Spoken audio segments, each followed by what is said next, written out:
Hey, good afternoon, everybody. It's Mike from Millennium Martial Arts coming to you live for the 185th week in a row for Time Out Tuesday.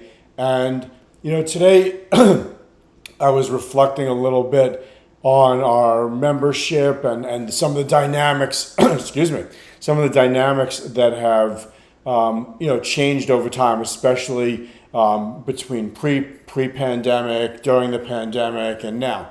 And one of the things that caused me to really start thinking about this was that this past weekend we had our black belts, those that were newly tested back in March, along with the rest of our black belts that were able to attend, of course, and the rest of our instructor staff to our home, as we do each year, to present them with their certificates. We present them with their belts that they earned on the evening of their test, provided that everyone passes, which they do. But they did rather. But the certificates we then have to order and we get them, and then we in a very small, intimate event at our home, we present them with the certificates. It's a very brief event. It's meant to be humble. But as I was looking at this group and as I was bowing to one another as we were passing the certificates to them, I realized that, I'm looking at these young adults now in most cases. Some of them are taller than I am now. Some of them started off just a little, probably a little lower than my hip in height when they were 3 or 4 years old. And now they're, in their teens.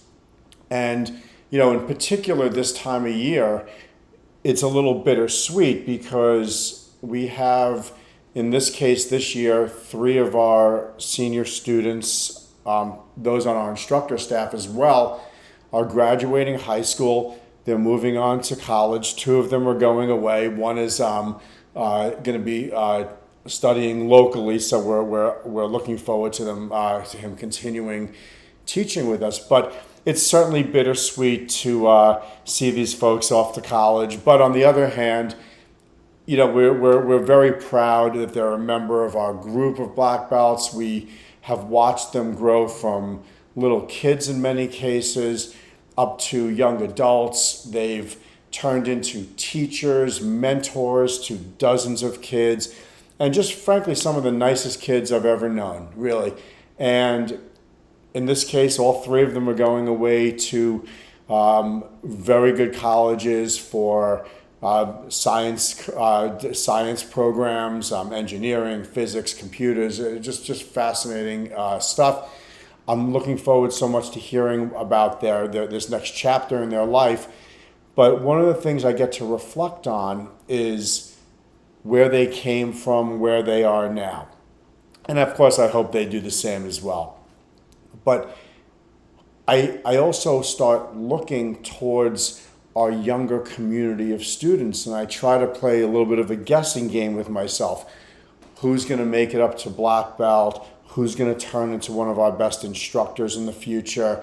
And how many of them am I going to get to invite to my home over the course of the next 10, 15 years to promote them to advanced ranks in martial arts?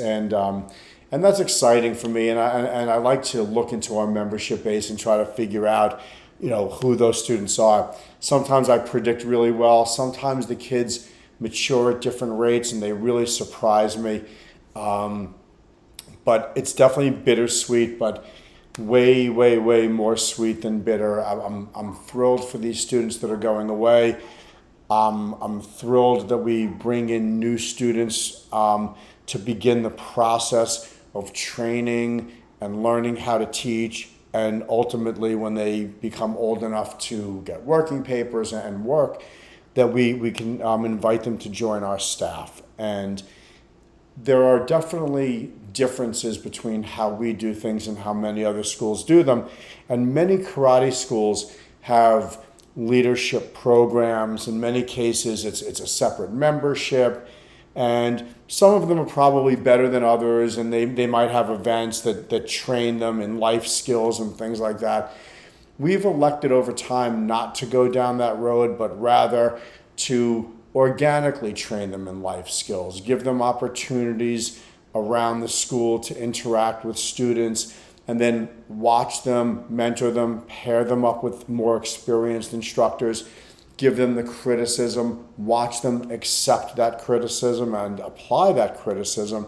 And we believe that that is the best way to develop leaders. I think it's a little bit more, in addition to it being organic and not contrived, and not just calling them a leader because they joined a program, we're seeing them actually become leaders, demonstrate leadership skills, get kids that are younger than them to view them as mentors and encourage those students to want to follow in that path. And that's really, I guess, one of the main parts of the martial arts, is to set a path for those that are going to follow us. So in any case, very excited about those that are going away to college, looking forward to them coming back and sharing with us their experience. And that's really it. So we just finished a very exciting week. Not only did we have testing for all of our underbelts, the non-black belts, and they did fantastic. They were actually a very well prepared group. We also just finished our sold out 3-hour self-defense workshop. That was this past Saturday.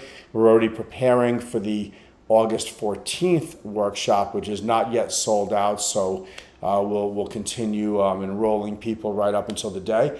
And that's it. I hope everybody's having a fantastic summer. Stay safe. Let's do the right thing to keep each other safe, and let's try to move forward, not backwards. Peace.